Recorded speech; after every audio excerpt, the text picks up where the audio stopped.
malinaw po na ang mensaheng ipinapahiwatig ng gobyernong Marcos Jr. through sa pag-file ng PNP-CIDG sa pangunguna ni General Diwata kay Captain Dado ng kaso o sampa at reklamo ng sedisyon ay pananakot, intimidation. Sige nga, ilabas mo, General Diwata, ano ang investigasyon mo sa mga grupong ito na kung mag-rally na nananawagan sa kabataan na sumama at sumapi sa NPA ay lantaran sa gitna ng lansangan.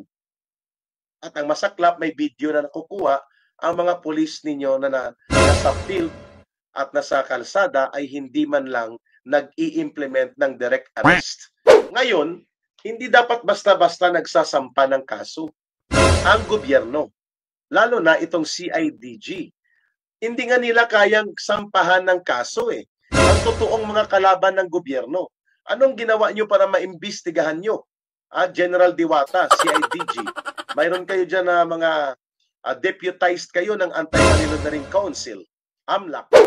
Sa mga kagaya po namin na mga political commentators, sa mga vloggers, na critical sa gobyerno sapagkat hindi kami kalaban ng gobyerno. Kami ay nag-a-advocate ng aming good citizens duty. Tungkulin niya ng isang mabuting mamamayan na magpuna sa mga kaganapan sa gobyerno, lalo na kung lantaran at laganap ang pangungurakot, pandarambong sa kabanang bayan. Kung bago ka lang dito sa NTPH, maaari bang makahingi ng isang like at subscribe? At huwag kalimutan pindutin ang notification bell para ma-notify kapag may ganito tayong upload. Salamat kabayan! Mga kababayan, kaninang umaga po ay nagsampa ng reklamo na hindi pa naman buong kaso, no? Mahaba kasing word na reklamo kaya kaso ang ginamit ko. Nagsampang reklamo ang Philippine National Police through the commander ng kanilang Criminal Investigation and Detection Group. Walang iba kundi si Totoy Bibo, si General Diwata. Kilala niyo na ito. Ito yung Bibong Bibo na magsagawa ng paglabag sa karapatang pantao at magsagawa ng walang pakundangang state terrorism using the forces of the PNP against the civilians and innocent na mga kabataan, kababaihan at mga relihiyosong kasapi ng Kingdom of Jesus Christ in the 16-day infamous siege of the Kingdom of Jesus Christ Cathedral Compound sa Davao City. Walang iba kundi si General Diwata. Kilala nyo na. At nagsampa siya in behalf of the PNP and the CIDG ng kasong sedisyon. Laban po sa isang political commentator na si Captain Dado na gumagamit din po ng social media platform kagaya po ni Ka Eric. At ito din po ang taktika ni General Diwata sa atin. Sinampahan niya rin po ako, si Ma'am Lorraine Badoy, mga abogado ng Kingdom of Jesus Christ, at ilan pa pong mga ministro ng kasong sedition tsaka inciting to sedition. At ngayon po yan ay nakapending pa for resolution and preliminary process sa Department of Justice. Alam naman po natin na walang katuturan at walang batayang tama ang ginagawa niyang panghaharas sa amin ni General Diwata, pero alam din natin na ito ay isang pamamaraan na ginagawa nila para tayo ay takutin, tayo ay paatrasin sa pagkukomentaryo at pagpupuna. Anyway, babalikan ko po ang sinasabi ni Ka Eric. Ganito din pong taktika na ginamit ni General Diwata at ng Philippine National Police. Nagsampa sila ng kaso na wala namang batayan sa katotohanan at tamang salalayan. Basta lang maharas, takutin ka, i-intimidate ka, at iparamdam sa iyo na hindi ka pwedeng pumalag, hindi ka pwedeng magpahayag, hindi ka pwedeng manindigan kahit panalantaran po ang paggamit ng sobra-sobrang kapangyarihan at puwersa ng pamahalaan, lalo na po ang equivalent and similar to state terrorism level na pag-atake, paglusob at mga paninira sa mga properties, at may namatay pa nga na miyembro ng Kingdom of Jesus Christ noong pa August hanggang Setyembre na paglusob po nila General Diwata na wala silang dalang search warrant kundi warrant of arrest. Maling address, pero ang ginawa nila, hinalughog ang buong compound, cathedral, religious compound, and prayer center ng Kingdom of Jesus Christ sa Davao City. At dahilan na nawasak pati po ang ilang mga properties, lalo na ang paghuhukay sa loob ng isang kolehiyo na nasuspende at hindi na ipagpatuloy ang mga pagsasagawa ng klase o pag-aaral dahil po sa ginawang kalapastanganan sa Center of Education and Study sa isang paaralan na estabilisado at wala siyang pakundangan sapagkat gusto niya ang masusunod at hindi po ang katarungan.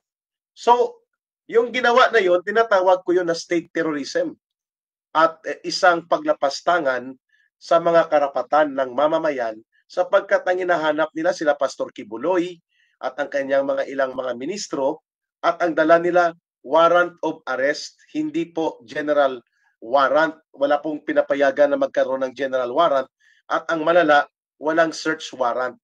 Ang search warrant diniklara muli ng Supreme Court sa inilabas nilang desisyon at deklarasyon na hindi pwede na magbasta-basta kang manghalughog, manghalungkat ng walang pag-observe sa doktrina at prinsipyo ng particularity and specificity. Ibig sabihin, pag sinabi mo building 1, ang iyong target, building 1 lang. Pero i-prove mo muna sa witnesses and process sa pag-apply ng search warrant na doon talaga ang target na hinahanap nyo pag nag-search kayo. Hindi pwedeng general search warrant. Hindi rin pwedeng general warrant na all-encompassing. Kaya itong kolokoy na General Diwata, wala siyang dalang search warrant, mali pa ang address ng warrant of arrest at hindi naman target para buligligin at bulabugin niya ang buong cathedral compound. Aba, hindi pa na kontento, pinaghuhukay pa, winasak pa ang lower ground area dahil naghahanap siya ng heartbeat doon sa lower ground area. Siya nakapokus sa Jose Marie College. No? So, yan po ang kanyang pattern. Mananagot din po ito, his time of reckoning will come. Bagamat kilala ko ito personal, pero ang kahambugan at ang kanyang paglapastangan sa poder at kapangyarihan niya ay hindi po dapat tinotolerate. Bagkus ito dapat ay pinupuna upang wag pamarisan at hindi dapat ganon po ang akto ng mga may kapangyarihan, lalo na po sa law enforcement officers and law enforcement agencies natin. Ngayon, dahil sa pagpupuna namin na yon, sinampahan niya kami ng mga kaso, pati ang mga abogado na nagtatanggol kay Pastor Kibuloy, bilang trabaho nila bilang mga abogado at mga ministro na hindi naman kasama sa kaso na nagko-question ng kanilang ginawang malawakang paghahalughog at walang pakundangang paglabag sa mga proseso ng batas at saligang batas mismo. Even the court order hindi niya kinilala, no? Dahil may sinasandigan siya, alam natin galing sa Malacanang ang utos. Hindi lamang kay Abalus or kay Marbel na chief ng PNP, kundi mismo si Marcos ang nag-uutos sa kanya. Kaya malakas ang loob niya na gawin ang kalapastanganan at kawalang paggalang sa anumang mga natitira pang mga hibla ng karapatan na ginagarantiya ng saligang batas sa mga inosenteng sibilyan at mamamayan na kanilang dinahas at nilapastangan sa loob ng religious compound. Again, religious compound, established cathedral nila ito at mga place of worship at pati ang place of study sa Jose Marie College. Yan po si Diwata. Ngayon, ang ginawa niya, opo, pwede ba magkaso sa Napolcom? But right now, wala tayong makukuwang hustisya dyan hanggat nandyan pa po ang proteksyon na ibinibigay sa kanya ng mga naghahari-harian at Diyos-Diyosan sa gobyerno ni Marcos Jr. Okay? Ito po ang nakakabahala. Ano man po ang forma ng pagko-komentaryo ni Captain Dado sa kanyang vlog o sa kanyang platform, ano man po ang kanyang mga opinion, entitled po siya dyan sapagkat mayroon pong umiiral na karapatan sa free speech at may karapatan tayo sa freedom of expression. Ngayon, hangga't maari, kung walang direktang panawagan si Captain Dado ng pag-aaklas, pag-aarmas at karahasan at panawagan na lusubin ang Malacanang at pabagsakin ang gobyerno, nasa bahagi po ng ginagarantiyahan na karapatan sa malayang pagpapahayag o free speech ang mga ginagawa ni Captain Dado. Bagamat hindi ko pa nakikita, pero hindi ko rin po pwedeng sabihin na ginagawa ni Captain Dado yan sapagkat si Captain Dado po is a PMA graduate at naglingkod sa bilang military officer ng Armed Forces of the Philippines. I do not believe that Captain Dado does not understand ano ang mga limitasyon ng freedom of expression and free speech na ginagarantiya sa ating saligang batas. I do not think of any situation that Captain Dado will agitate the Filipino people to take up arms and launch civil war or maglunsad ng panununog, pangbobomba, pagpatay, the way sa ginagawa ng mga communist terrorist group at mga grupo ng kaanib sa CPP, NPA, NDF, no? So, ngayon kung nagpapahayag lamang si Captain Dado ng kanyang sariling pananaw na nabubuo batay sa kanyang karanasan at mga obserbasyon sa kaganapan sa ating lipunan, partikular sa aspeto ng pagpupuna sa nagaganap sa pamahalaan sa kasalukuyang administrasyon, walang mali kahit pa siya ay medyo matapang, medyo sharp ang kanyang dila sa pagpupuna at medyo mayroong lakas sa kanyang delivery kasi yun ang style na nakikita kay Captain Dado. But I am not of the opinion na si Captain Dado ay gagawa ng pamamaraan na gamitin ang kanyang public speech forum sa kanyang blog para mag-udyok ng karahasan ng mga pagpatay, ng panununog, ng pangbubomba o mga anumang hakbang na lumulundo sa pagpapalaganap ng karahasan o violence upang kalabanin ang gobyerno, mang-ambush ng pulis at mga sundalo. Ang gumagawa niyan po ang CPP, NPA, NDF at ang nagtatanggol sa mga ganyang gawain na pinagtatakpan pa nila at binibigyang matuwid ang ginagawang terorismo at karahasan, pagpatay, panununog at pang-aambush ng CPP, NPA, NDF ay ang kanilang mga urban operatives at urban components. That include sila Franz Castro, Raul Manuel at Arlene Brosas at mga urban operatives na mga nagsasampa-sampahan ngayon ng kanilang gimmick sa kalokohang impeachment na mapangwasak laban kay Vice President Sara Duterte. Yun dapat ang mga dapat kinakasuhan. Yung mga konektado talaga in reality, in actuality, and by experience in history, mayroon talagang kaugnayan sa pagpapalaganap ng mga karahasan at mga pagpatay at ano pa mang mga forma na dumudugtong sa mga gawaing pang-terorismo at nagpapabagsak, nagwawasak sa kapayapaan at seguridad ng bansa pati na sa buong gobyerno natin. They are the real enemies, not Captain Dado, di ba? Kami ba ang kalaban, General Diwata? Kami ba ang kalaban ng Estado?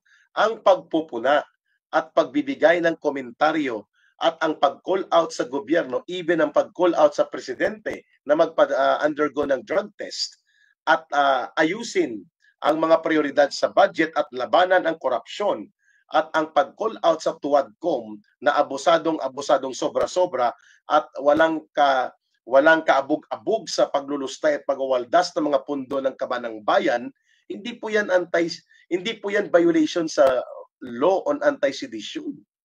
Yan po ay good citizens' duty.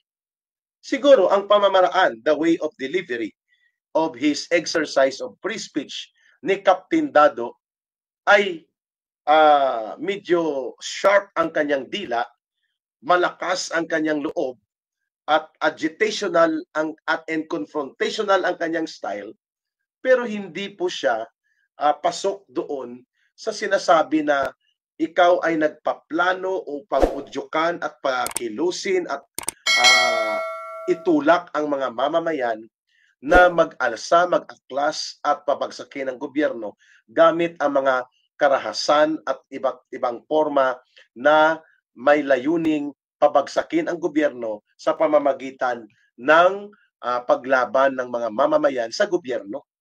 Magkaibang bagay po ang pagpupuna at pagpapanawagan sa reforma para sa good governance kaysa mga naglalayong ginagamit ang issue na mga reforma o democratic rights pero ang layunin ay pabagsakin ng gobyerno.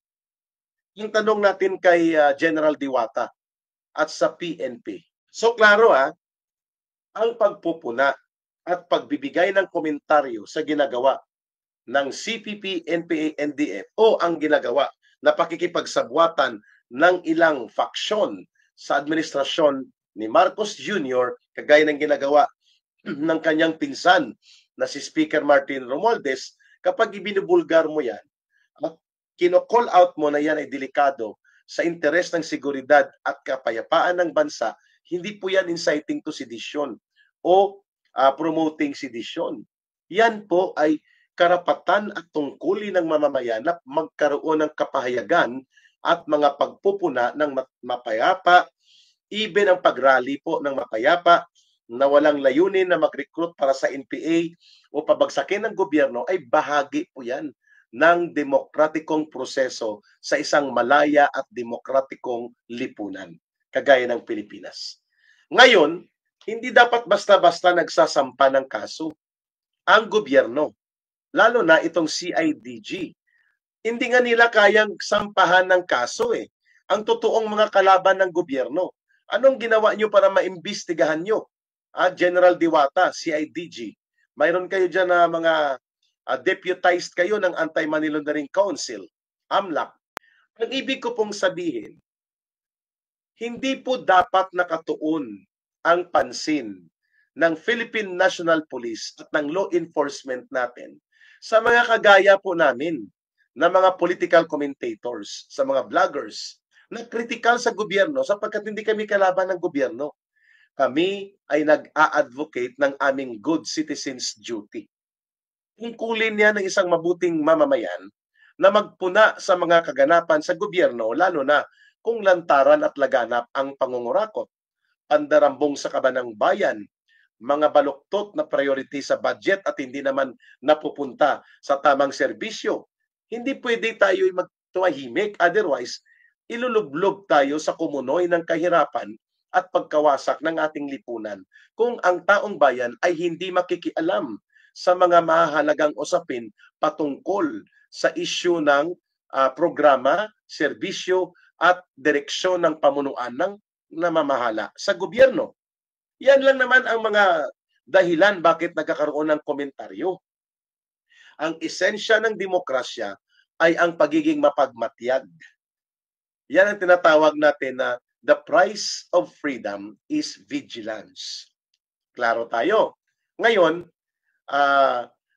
malinaw ang ating patutunguhan sa pagpupuna sa ginagawa ng PNP through CIDG.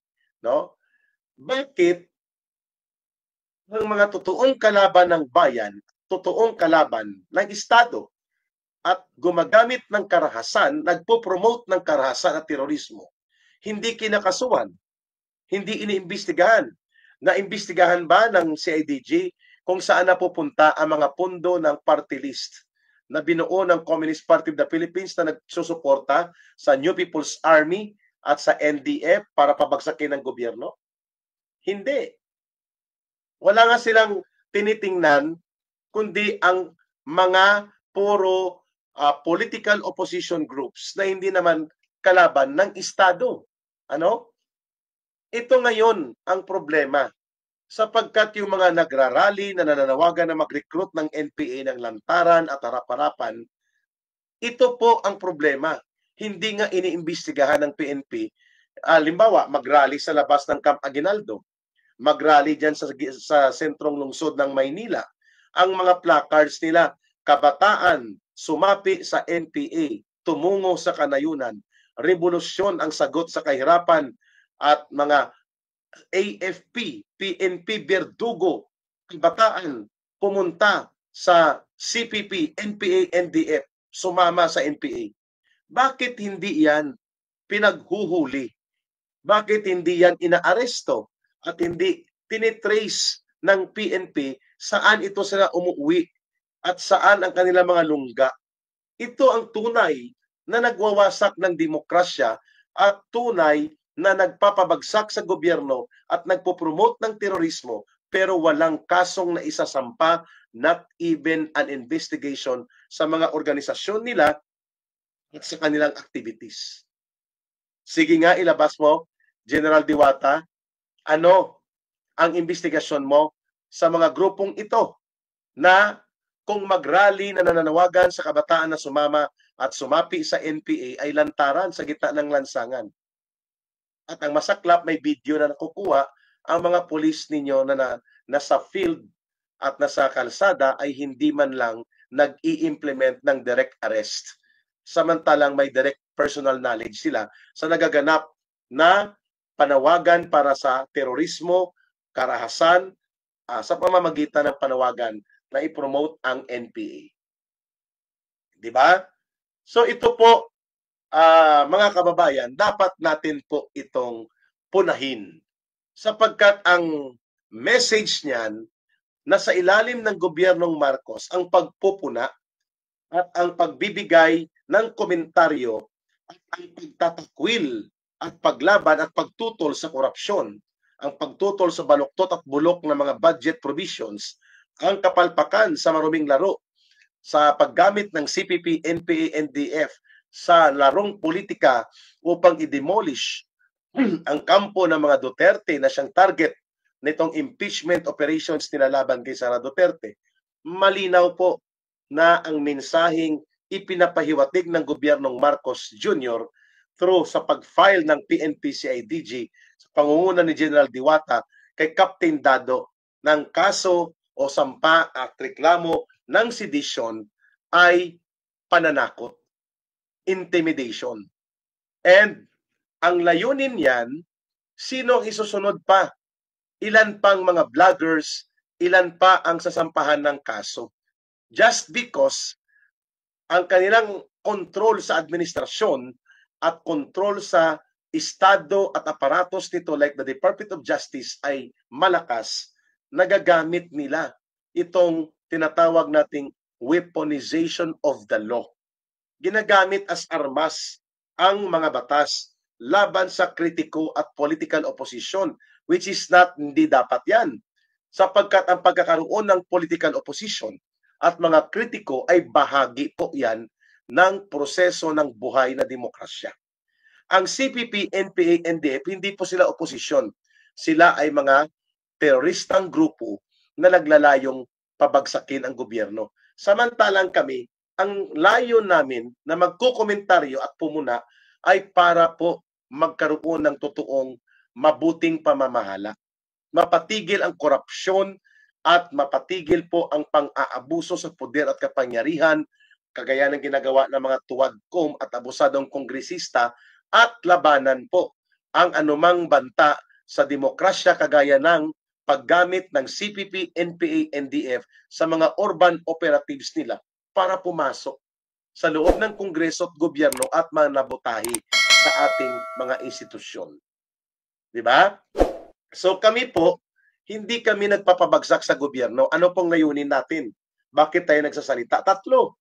We want to educate the people that it is our duty and obligation to our country na dapat tumulong tayo na maging matino ang pamahalaan, mabuting pamamahala, at hindi kurakot at abusado ang gobyerno. There is no wrong about that. That is a good citizen's duty. Sapagkat kung hindi tayo magsasalita at magpupuna, akala nito mga akusadong politiko at mga buaya sa pundo ng bayan ay okay at tama ang kanilang ginagawa at okay na sa atin. Okay? Number 2, bakit tayo pumupuna? Sapagkat nagpo-promote tayo ng mabuting mga programa. Ayaw natin natanggalan ng pundong subsidyo ang PhilHealth. Sapagkat kailangan po yan ng mga pobreng pamilyang Pilipino na nagkakasakit at kailangan yan sa kanilang ospitalisasyon at mga gamot na kailangan. Kailangan po mas marami at mas malakas ang pondo para sa education sector.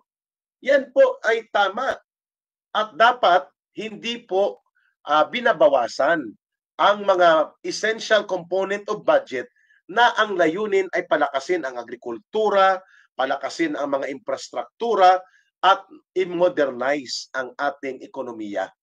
Yan ang mga tamang budget.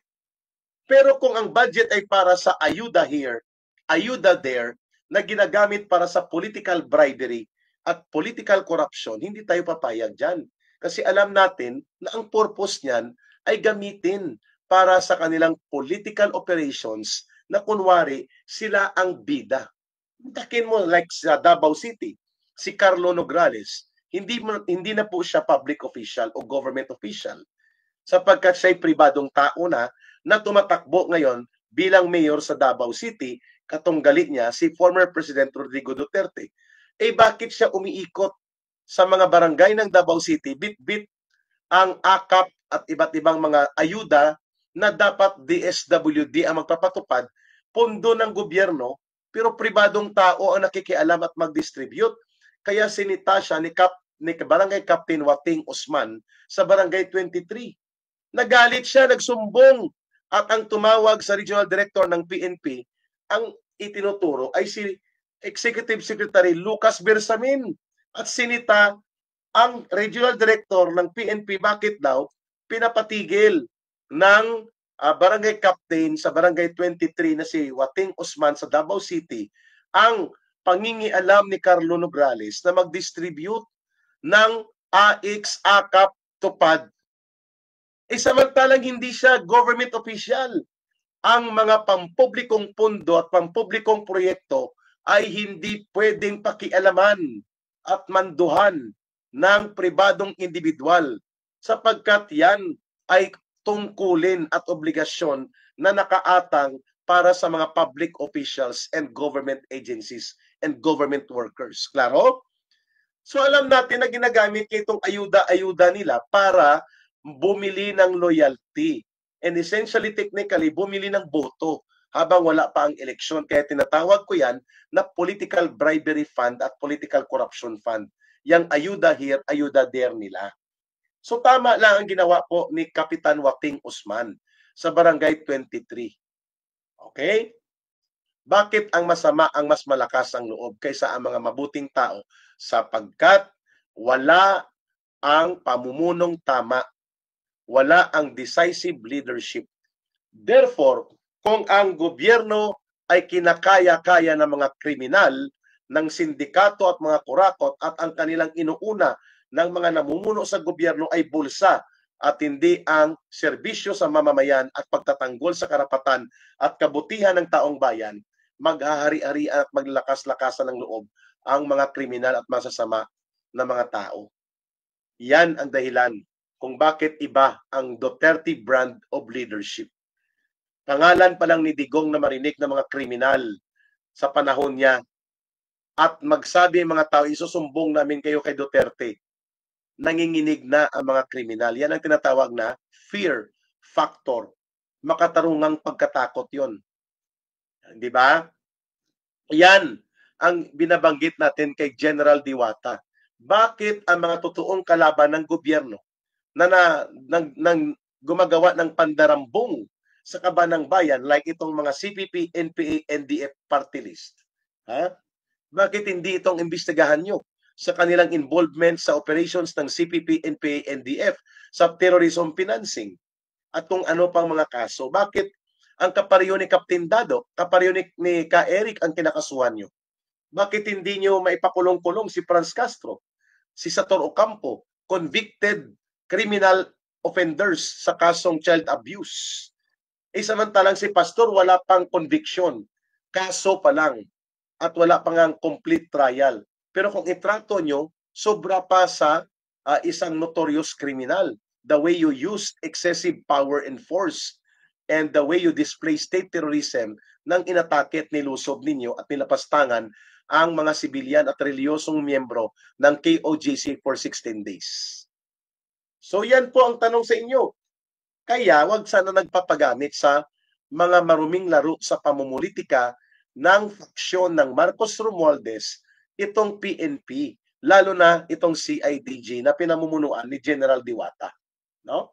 So kababayan, this is very alarming na kung hindi ka maghinay-hinay at umatras sa pagpupuna ay pwede ka pong iharas ng mga kasong ito. Okay.